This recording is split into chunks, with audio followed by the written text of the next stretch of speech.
எல்லாருக்கும் வணக்கம். இப்போ நம்ம பார்த்துட்டு இருக்க ஸ்டாக் வந்து அலம்பிக் லிமிடெட். இப்போ இந்த ஸ்டாக்கோட டெய்லி டைம் ஃப்ரேம் தான் நீங்கள் பார்த்துட்டு இருக்கீங்க. இதில் ரொம்ப கிளியராக இல்லை. நான் இதை ஆல்ரெடி அனலைஸ் பண்ணும்போது எனக்கு ஃபுல் ஸ்க்ரீனில் நான் பார்க்கும்போது இது கிளியராக தெரிஞ்சது. நான் கோ டு வீக்லி, அதுக்கப்புறம் உங்களுக்கு டெய்லியில் என்ன நடக்குதுன்னு காட்டுறேன். ஆக்சுவலாக நான் மூணு பேட்டர்ன்ஸ் மட்டும்தான் ஃபாலோ பண்ணுவேன். என்னுடைய வீடியோஸ் பார்த்துருந்தீங்கன்னா தெரிஞ்சிருக்கும். என்னோட பேட்டர்ன்ஸ் எப்படி இருக்கும்னு கேட்டிங்கன்னா, ஒரு சிம்பிள் ட்ரெண்ட் லைன் இருக்கும். அந்த சிம்பிள் ட்ரெண்ட் லைன்னது இப்படி ஒரு லைனாக இருக்கலாம், அல்லது இப்படி ஒரு லைனாக இருக்கலாம். ஸோ ஸ்டாக் இதில் ரெசிஸ்டன்ஸ் ஆகி இதுலேருந்து பிரேக் ஆகும். அப்படி இல்லைன்னு சொன்னால் இப்படி இருக்கும் ஸ்டாக், இதுலேருந்து பிரேக் அவுட் ஆகும். இது வந்து நம்பர் 1. இந்த பேட்டர்ன் நான் யூஸ் பண்ணுவேன். ரெண்டாவது நான் யூஸ் பண்ணுற பேட்டர்ன் பார்த்தீங்கன்னு சொன்னால் சேனல் பேட்டர்ன் சொல்லுவாங்க. இப்படி இருக்கும், ஒரு சப்போர்ட் இருக்கும், இது கீழே இருக்கிறது சப்போர்ட்டு, மேலே இருக்கிறது ரெசிஸ்டன்ஸ். ஒரு ஸ்டாக் இப்படி அதுக்குள்ளே கன்சல்டேட் ஆகி இப்படி பிரேக் ஆகிருக்கும். ஸோ இது நான் யூஸ் பண்ணுற ரெண்டாவது பேட்டர்ன். மூணாவது நான் யூஸ் பண்ணுற பேட்டர்ன் பார்த்தீங்கன்னு சொன்னீங்கன்னா ட்ரையாங்கிள் பேட்டர்ன். ஒரு சிம்பிள் சப்போர்ட் லைன் இருக்கும், மேலே ஒரு ரெசிஸ்டன்ஸ் இப்படி இருக்கும். ஸோ ஒரு ஸ்டாக் இப்படி வந்து ஒரு பாயிண்டில் கம்ப்ரஸ் ஆகி அப்புறம் இதுலேருந்து ஒரு பிரேக் அவுட் ஆகும். ஸோ இதெல்லாம் லைக்லி நான் இப்போ காட்டின மாதிரியே தான், எக்ஸாக்ட்லி இதே ஷேப்லேயே இருக்கணும் அவசியம் இல்லை. ஸ்லைட்லி கொஞ்சம் டிஃபர் ஆகும். பட் இதுதான் நான் மேஜராக யூஸ் பண்ணக்கூடிய பேட்டர்ன்ஸ்னு சொல்லிட்டு. இது எனக்கு ரொம்ப ரிலையபிளாக இருக்குது. ஸோ அதனால் இந்த 3 மட்டும்தான் நான் ரிலை பண்ணுறேன். நிறைய பேர் வந்து கப் அண்ட் ஹேண்டில்னு ஒரு பேட்டர்ன் சொல்கிறாங்க, அப்புறம் ஹெட் அண்ட் ஷோல்டர்ஸ்னு சொல்லுவாங்க. நான் அது பார்த்துருக்கேன், பட் எனக்கு ரொம்ப ரிலையபிளாக இருந்ததில்லை. அண்ட் மோரார்லெஸ் அது வந்து நான் யூஸ் பண்ணுற பேட்டர்னோட அலைன் ஆகுதுன்றதுனால மேபி நம்ம கூப்பிட்ற பேர் வேணால் வேறு மாதிரி இருக்கலாம். அதனால் ரொம்ப அதை நான் வந்து காம்ப்ளிகேட் பண்ணிக்க விரும்பல. இப்போ ஏன் நான் வந்து அந்த பேட்டர்ன்ஸ் பற்றி சொன்னேன்னா, இது கிட்டத்தட்ட பார்க்க அந்த ஒரு பீப்புள் ஜென்ரலாக வந்துட்டு சொல்கிற மாதிரி அந்த கப் அண்ட் ஹேண்டில் மாதிரியான ஒரு பேட்டர்னில் இருக்கிறது நம்ம சொல்லலாம். ஸோ இது பார்க்க ஒரு கப் அண்ட் ஹேண்டில் மாதிரி இருக்குது அப்படின்னு சொல்லலாம். ஸோ இது பார்த்தோன்னே எனக்கு ஞாபகம் வந்துச்சு, சம் பீப்புள் இதை வந்து நீங்கள் அந்த மாதிரி ஐடென்டிஃபை பண்ணுவீங்க. அதனால் எதுவும் தப்பு கிடையாது. உங்களுக்கு எது வந்து கம்ஃபர்டபுளாக இருக்கோ, உங்களுக்கு எது ரிலையபிளாக இருக்கோ, நீங்கள் அந்த ஒரு பேட்டர்ன் நீங்கள் ஃபாலோ பண்ணலாம், அந்த ஸ்டைல் ஃபாலோ பண்ணலாம். That is not only one way to make money in மார்க்கெட்னு சொல்லுவாங்க. உங்களுக்கு வந்து எந்த ஸ்டைல் ஆஃப் அனாலிசிஸ் வந்து உங்களுக்கு ப்ராஃபிட் பண்ணி கொடுக்குதோ யூ கேன் ஃபாலோ தட். இப்போது எனக்கு எது கம்ஃபர்டபுளாக இருக்கோ அதை நான் யூஸ் பண்ணுறேன். இப்போது நான் யூஸ் பண்ணுறது தான் பண்ணும், மற்றதெல்லாம் வந்து சரியில்லைன்னு நான் சொல்லலை. உங்களுக்கு இது கம்ஃபர்டபுளாக இருந்துச்சு, இது உங்களுக்கு ப்ராஃபிட்டபுளாக இருந்துச்சுனாலும் நீங்கள் ஃபாலோ பண்ணலாம். ஸோ இதை நான் பார்த்ததுனால உங்களுக்கு இதை நான் ஐடென்டிஃபை பண்ணி காட்டினேன். இப்போது இது என்னோடய அனாலிசிஸில் இதை நான் எப்படி பார்க்குறேன்னா, டெய்லி டைம் ஃப்ரேமில் ஆக்சுவலி இது வந்து ஒரு அப்வர்ட் சேனல் பட்டன் மாதிரி போகும், மேலே போகிற ஒரு சேனல் மாதிரி போகுது. இப்படி தான் இருக்குது. இது என்னுடைய டைம் ஆனால் ரொம்ப கம்மி, பார்த்தீங்கன்னா ஒரு 6 months கூட கிடையாது, 100 days தான் இருக்குது. பட் இப்போ இது இருக்க ரெசிஸ்டன்ஸ் இருக்குது இல்லைங்களா, இது வந்து நீங்கள் ப்ரீவியஸ் ஹிஸ்ட்ரியோட எடுத்து பார்த்தீங்கன்னா இந்த ரெசிஸ்டன்ஸ் வந்து ரொம்ப நாள் வேலிடாக இருக்குது, இங்கேருந்து இருக்குது. இப்போது இதுதான் நம்மளுடைய கரண்ட் மார்க்கெட் ப்ரைஸு. இதை பார்த்தீங்கன்னா இந்த லெவலில் இருக்கக்கூடிய இந்த ரெண்டு ரெசிஸ்டன்ஸையும் அது வந்துட்டு அலைன் பண்ணுது. ஸோ ப்ரீவியஸ்லி ஆல்மோஸ்ட் ஃபார் என்ன சொல்கிறது, ஒரு 963 days 964 days, ஒரு 3 yearsக்கு முன்னாடி இருந்த ரெசிஸ்டன்ஸ் லெவலை மறுபடியும் அதே லெவலுக்கு இப்போ தான் வந்து இந்த ப்ரைஸ் வந்து ரீச் ஆயிருக்கு. ஸோ அதனால் இந்த இடத்துலேருந்து ஒரு பிரேக் அவுட் ஆச்சுன்னு சொன்னால் அது ஒரு பெரிய மூவ் இருக்கிறதுக்கான வாய்ப்புகள் இருக்குன்னு ஐ பிலீவ். ஸோ அதை நம்ம ட்ரெண்ட் லைன்ஸில் வரையணும்னா இப்படி வரையலாம். ஒரு சிம்பிள் ட்ரெண்ட் லைன்னா இப்படி போட்டோன்னு சொன்னால் நீங்கள் பார்த்தீங்கன்னா தெரியும், அந்த ட்ரெண்ட் லைனும் அந்த எக்ஸிஸ்டிங்காக இருக்கக்கூடிய ரிவர்சல்ஸும் கரெக்டாக இருக்கும், அதே லெவலில் இருக்கும். ஸோ இப்போது ஆல்ரெடி நான் இங்கே ஒரு சேனல் பேட்டர்ன் வரைஞ்சிருக்கேன், நான் மேலே ஒரு ட்ரெண்ட் லைன் வரைஞ்சிருக்கேன். ஸோ இப்போ இந்த சேனல் பேட்டர்னை வேலிடேட் பண்ண மாதிரி அந்த விக்ஸ் மேலே இது போய் இடிச்சிட்டு மேலே ரெசிஸ்டன்ஸ் டச் பண்ணிட்டு திருப்பி வந்துருச்சு மேலே இருக்க விக். ஸோ இப்போ எக்ஸாக்ட்லி இந்த ப்ரீவியஸாக சொன்ன இந்த ஸ்ட்ராங் ரெசிஸ்டன்ஸை ரெஸ்பெக்ட் பண்ணி மார்க்கெட் க்ளோஸ் ஆனது, ஃப்ரைடே செஷன் க்ளோஸ் ஆனது இந்த லெவலில் க்ளோஸ் ஆயிருக்கு. ஸோ நாவும் இப்போ நம்ம இங்கே என்ன எக்ஸ்பெக்ட் பண்ணலான்னு பார்த்தீங்கன்னா, அது டெய்லி டைம் ஃப்ரேம் நம்ம பார்க்குறோம். இப்போ வந்து இந்த ஸ்டாக் வந்து இந்த லெவலையும் பிரேக் ஆகி இந்த எக்ஸிஸ்டிங் ரெசிஸ்டன்ஸையும் பிரேக் ஆகி இதர் மேலே போகலாம், தட் இஸ் ஆப்ஷன் 1. இல்லை இதுக்குள்ளாரே கன்சல்டேட் ஆகலாம், இது நம்பர் 2. அப்படி இல்லைன்னு சொன்னால் கீழே போயிடலாம், நம்பர் 3. ஸோ நமக்கு தேவையானது என்னன்னு கேட்டிங்கன்னா, இந்த லெவலையும் அது பிரேக் அவுட் ஆகி மேலே போகணுன்றது தான். ஒன்ஸ் இது பிரேக் அவுட் ஆச்சுன்னு சொன்னால் நம்ம இதை வந்து ஸ்டாப் லாஸாக கன்சிடர் பண்ணிக்கலாம்.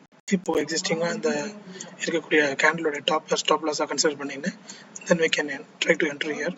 ஸோ அதுக்காக தான் இப்போ உங்களுக்கு இந்த சார்ட் வந்து காட்டுறேன், அலம்பிக் கொடுது. நான் ஒரு ட்ரெண்ட் லைனில் எவ்வளோ தூரம் வந்துட்டு காட்டும்போது உங்களுக்கு ஈஸியான புரிஞ்சிருக்காது. இது வந்து ஒரு எக்ஸிஸ்டன்ஸில் இருக்குது அப்படின்றதுனால தான் அந்த கப் பேட்டர்னையும் காட்டியிருக்கேன் நான். நீங்கள் அப்படியே சொன்ன மாதிரி இருந்திருக்கும். Then actually I want to show another one more thing. Channel பேட்டர்ன்லேயே பார்த்தீங்கன்னு சொன்னால் நான் அதுக்கு தனியாக ஒரு வீடியோ வேணால் போட ட்ரை பண்ணுறேன். சேனல் பேட்டர்னில் வந்துட்டு எல்லா சேனல் பேட்டர்ன்ஸுமே நம்ம வேலிடேட் பண்ணிக்க முடியாது. சில சேனல் பேட்டர்னில் நீங்கள் என்ட்ரு ஆகும்போது ரொம்ப கேர்ஃபுல்லாக இருக்கணும். ஏன் சொல்கிறேன்னா, ஃபார் எக்ஸாம்பிள் இப்போது இங்கே இருக்கு இல்லைங்களா, இந்த சேனல் பேட்டர்ன் எப்படி இருக்குன்னா, இது வந்து ஒரு அப்வர்ட் சேனல் பேட்டர்ன். ஓகே, அதாவது இந்த சேனல் வந்து மேல் நோக்கி இருக்குது. ஓகே, அப்படின்னா ஹையர் ஹைஸ் இருக்கும். ஏற்கனவே இருந்த ஹையை விட அதனுடைய அடுத்த ஹை இன்னும் அதிகமாக இருக்கும். ஸோ அதாவது இந்த ஹை லெவலை விட இந்த ஹை லெவல் அதிகம், இருந்த ஹை லெவலோட இந்த ஹை லெவல் அதிகம். அதான் ஹையர் ஹைஸ்ன்னு சொல்லுவாங்க. அதே மாதிரி ஹையர் லோஸ் ஃபாலோ பண்ணும். இங்கே ஒரு லோ இருக்கு, இதை விட ஹையர் லோ, இதை விட இது ஹையர் லோ. ஸோ இது வந்து ஒரு அப்வர்ட் சேனல் பேட்டர்ன். இது கிளியராகவே தெரியுது இது ட்ரெண்டே அப் ட்ரெண்டில் இருக்குன்னு சொல்லிட்டு. ஸோ இந்த மாதிரி ஒரு சேனல் பேட்டர்ன்லேருந்து ஒரு விஷயம், ஒரு ஸ்டாக் பிரேக் அவுட் ஆச்சுன்னு சொன்னால் நம்ம கொஞ்சம் கான்ஃபிடென்ட்டாக அதில் என்ட்ரு ஆகலாம். ஏன்னா இது ஆல்ரெடி ஒரு அப் ட்ரெண்டில் இருக்க ஒரு பேட்டர்ன். ஸோ நம்ம என்ட்ரு ஆகலாம். இதில் வந்து இன்னும் ரெண்டு டைப் ஆஃப் பேட்டர்ன்ஸ் இருக்குது. இன்னும் அது என்னன்னு பார்த்தீங்கன்னா, உங்களுக்கு வரைஞ்சே காமிச்சிடுறேன். அதாவது பார்த்தீங்கன்னா எப்படி இருக்கும் அந்த சேனல் பேட்டர்ன், ஃப்ளாட்டாக இருக்கும், இப்படி ஸ்ட்ரைட்டாகவே இருக்கும். கன்சல்டேஷன் இப்படி ஃப்ளாட்டில் இருக்கும். ஓகேங்களா, சைடில், அதாவது சைட் லைண்டாக இருக்கும்னு சொல்லலாம். மார்க்கெட் சைட் வைஸில் இருக்கும்னு சொல்லுவோம் இல்லைங்களா. ஸோ அந்த மாதிரி இருக்கும். ஸோ இதுலேருந்து பிரேக் ஆகிற இந்த சேனல் பேட்டர்ன்லேருந்து பிரேக் ஆகிறதையும் நம்ம வந்து வேலிடேட் பண்ணிக்கலாம், கான்ஃபிடென்ட்டாக நம்ம என்ட்ரு ஆகலாம். எங்கே ரொம்ப ரிஸ்கியாக இருக்குன்னு பார்த்தீங்கன்னா, ஒரு டவுன்வர்ட் சேனல் பேட்டர்ன் இருக்கும். அதுவும் வந்து ஒரு வேலிடான பேட்டர்ன் தான். பட் அதில் என்ட்ரு ஆகும்போது நம்ம ரொம்ப கேர்ஃபுல்லாக என்ட்ரு ஆகணும். டவுன்வர்ட் சேனல் பேட்டர்ன்றது எப்படி இருக்கும்னா, உங்களுக்கு கூடவே வரைகிறேன். ஸோ உங்களுக்கு அண்டர்ஸ்டாண்ட் பண்ணிக்க ஈஸியாக இருக்கும். அது பார்க்க எப்படி இருக்கும். ஸோ இப்போ அந்த ஸ்டாக்கோடைய ட்ரெண்ட் எப்படி இருக்குன்னா எப்படி இருக்கும், இப்படி என்ட்ரு ஆயிருக்கும். ஸோ நீங்கள் என்ன பண்ணுவீங்கன்னா, இந்த இடத்துல பிரேக் அவுட் ஆனோடனே நம்ம என்ட்ரு ஆகலாம்னு சொல்லிட்டு நம்ம கன்சிடர் பண்ணுவோம். பட் ஆல்ரெடி அது ஒரு டவுன்வர்ட் ட்ரெண்டில் இருக்கிறதுனால இந்த ஒவ்வொரு லெவலுமே அதுக்கு ரெசிஸ்டன்ஸ் தான். இப்போ ஏற்கனவே இந்த இருக்கு இல்லைங்களா, இந்த ப்ரீவியஸ் இப்போ நான் லைன் 1 2 3 4 லைன் ட்ரா பண்ணியிருக்கேன்ல, இந்த 4 லைனுமே அது ரெசிஸ்டன்ஸாக கன்சிடர் பண்ணும். ஸோ இவ்வளோ ரெசிஸ்டன்ஸ் வந்து ஒரு பிரேக் அவுட்டுக்கு பக்கத்தில் இருந்துச்சுன்னு சொன்னால் அந்த ஸ்டாக் மேலே போக ரொம்ப கஷ்டப்படும். ஸோ அப்போ என்ன பண்ணணும்னு கேட்டிங்கன்னா, பிஆர்ஸ் ஈஸியாக வந்து அதை உள்ளே என்ட்ரி எடுத்து அந்த ஸ்டாக்கை ஈஸியாக மேலே போக விட மாட்டாங்க. மோஸ்ட் ஆஃப் த டைம் இந்த ஸ்டாக் வந்து மேலே போகிறதுக்கு ரொம்ப வந்து ஸ்ட்ரகிள் பண்ணும். ஸோ அதனால் இந்த மாதிரி இந்த third type of channel pattern இருக்கு இல்லைங்களா, இதில் என்ட்ரி எடுக்கும்போது ரொம்ப கேர்ஃபுல்லாக எடுங்க. எடுக்கவே வேணான்னு சொல்லல, ரொம்ப கேர்ஃபுல்லாக எடுங்க. இதில் இருக்கக்கூடிய மொமெண்டம் வந்து நம்ம பெருசாக ட்ரஸ்ட் பண்ண முடியாது, நம்மளை அப்படியே கலவாரி விட்டுரும். அப்புறம் இது மேலே போயிட்டே இருக்கும், அப்படியே இருந்தாலும் ரிவர்சல் ஆகிடும், கன்சல்டேஷன் தான் ஆகுது. நம்ம நினச்சிப்போம், நம்ம கன்சல்டேஷன் நம்ம யூஸ்வலாக சொல்லுவோம் இல்லையா, ஒரு பிரேக் அவுட்க்கு அப்புறம் ஒரு கன்சல்டேஷன் இதுதான். இப்போ ஒரு பிரேக் அவுட் ஆனதுக்கப்புறம் இப்படி சைடில் இங்கே போயிட்டு அப்புறம் மேலே போகிறது தான் கன்சல்டேஷன். இந்த பீரியட் பேர் தான் கன்சல்டேஷன் சொல்லுவாங்க.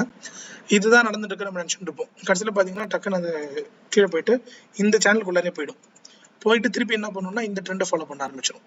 கீழே இந்த டவுன்வர்ட் ட்ரெண்டை வந்து அது ஃபாலோ பண்ண ஸ்டார்ட் பண்ணிடும். அந்த மாதிரி ஆச்சுன்னு சொன்னால் நம்மளுக்கு அது நீங்கள் அதுலேருந்து வெளியில் வர்றது ரொம்ப கஷ்டம். உங்களோட ஸ்டாப் லாஸ் ரொம்ப பெருசாகிடும், உங்கள் லாஸும் ரொம்ப பெருசாகிடும். ஸோ முடிஞ்ச வரைக்கும் இதை அவாய்ட் பண்ணிக்கோங்க. அப்படி இல்லை எனக்கு கான்ஃபிடென்ட்டாக இருக்குன்னு என்ட்ரு ஆகுன்னா ரொம்ப க்ளோஸாக அப்சர்வ் பண்ணணும், ரொம்ப ஸ்ட்ரிக்டாக ஸ்டாப் லாஸ் ஹானர் பண்ணுங்க. மற்றபடி இந்த மீதி இருக்கக்கூடிய 2 சேனல் பேட்டர்னில் நீங்கள் அவ்வளோ வரி பண்ண தேவையில்லை. அதாவது நம்பர் 1 வந்து இது இந்த அப்வர்ட் சேனல் பேட்டர்ன். இப்போ இங்கே மேலே காட்டியிருக்க இந்த சேனல் பேட்டர்ன் இது அப்வர்டு, இது வந்து சைட் வைஸு, இது டவுன்வர்ட் சேனல் பேட்டர்ன். ஸோ இதுதான் 3 கைண்ட்ஸ் ஆஃப் சேனல் பேட்டர்ன்லேயே இந்த 3 டிஃப்ரெண்ட் வேரியேஷன்ஸ் இருக்குது. ஸோ இது வந்து நான் எக்ஸாம்பிளோட உங்களுக்கு காட்டணும் ட்ரை பண்ணேன். நான் ஃபியூச்சர் வீடியோஸில் அப்படி டவுன்வர்ட் சேனல் பேட்டர்ன்ஸ் இது வந்துச்சுன்னா நான் அதை ஐடென்டிஃபை பண்ணி காட்டுறேன். நீங்கள் எல்லா வீடியோஸையும் பார்த்தீங்கன்னா தான் நான் ப்ரீவியஸ் வீடியோஸில் என்ன சொல்லியிருக்கேன்னு உங்களுக்கு தெரியும். பிகாஸ் மோஸ்ட்லி நான் வந்து நிறைய ஃபாலோ அப்ஸ் கொடுத்துருக்குறேன். நான் ஒரு வீடியோவை ஒரு சார்ட் எடுத்து அந்த ஸ்டாக்கை வெறும் அனலைஸ் மட்டும் பண்ணாமல் அந்த சார்ட்லேருந்து நம்ம என்னென்னலாம் லேர்ன் பண்ண முடியும் அப்படின்றதையும் நான் உங்களுக்கு முடிஞ்ச வரைக்கும் சொல்ல ட்ரை பண்ணுறேன். பிகாஸ் நான் வந்து ஒரு ஸ்கிரிப்டடாக உங்களுக்கு இந்தந்த விஷயங்கள்லாம் சொல்லணும்னு நான் பிளான் பண்ணி எதுவும் நம்ம இங்கே ரெக்கார்ட் பண்ணல. எவ்ரிதிங் எல்லாமே பார்த்தீங்கன்னா அந்த ஃப்ளோவில் அங்கே என்னென்ன தேவைப்படுதோ அது எல்லாமே ஒரு இன்புட்டை நான் சொல்லிட்டு இருக்கேன். ஸோ அதனால் நீங்கள் எல்லா வீடியோஸுமே கண்டினியூஸாக பார்த்துட்டு வந்தீங்கன்னா தான் நான் ப்ரீவியஸ் வீடியோவில் என்ன சொல்கிறேன் அந்த ரெஃபரன்ஸ் என்ன இங்கே யூஸ் பண்ணியிருக்கன்றது உங்களுக்கு புரிய வரும். ஸோ நீங்கள் மிஸ்டேக்ஸ் பண்ணாமல் ப்ராஃபிட்டபிளாக ட்ரேட் பண்ணுறதுக்கு இது யூஸ்ஃபுல்லாக இருக்கும். Okay, so again this is not a call. இப்போது அலம்பிக் பொறுத்த வரைக்கும் இந்த ரெசிஸ்டன்ஸ்லேருந்து அது எப்போ பிரேக் ஆகுதுன்னு நம்ம வெயிட் பண்ணி பார்ப்போம். ஒன்ஸ் பிரேக் ஆனதுக்கப்புறம் அதுலேருந்து என்ட்ரி எடுக்க ட்ரை பண்ணுங்கள். ஸோ உங்களோட அனாலிசிஸும் நீங்கள் வந்து பண்ணுங்கள். எதுவும் டவுட்ஸ் இருந்துச்சுன்னு சொன்னால் எந்தெந்த வீடியோஸ்க்கு டவுட் இருக்கோ அந்த வீடியோஸ்க்கு நேராக போய் கமெண்ட் பண்ணுங்கள். முடிஞ்ச வரைக்கும் நான் எல்லா கமெண்ட்ஸையும் பார்த்துட்டு ரிப்ளை பண்ண ட்ரை பண்ணுறேன். இல்லை இது எனி பர்டிகுலர் டாபிக்ஸ் உங்களுக்கு வந்து வேணும் அப்படின்னு நீங்கள் ஃபீல் பண்ணிங்கன்னா அந்த டாப்பிக்கில் உங்களுக்கு எதுவும் அதாவது டெக்னிக்கல் அனாலிசிஸ் ரிலேட்டடாக தேவைப்பட்டுச்சுன்னா நான் அதில் வீடியோஸ் பண்ணி போட நான் ட்ரை பண்ணுறேன். Thank you so much. This is not a call. Again, do your own analysis. This is just an educational video. Thank you so much.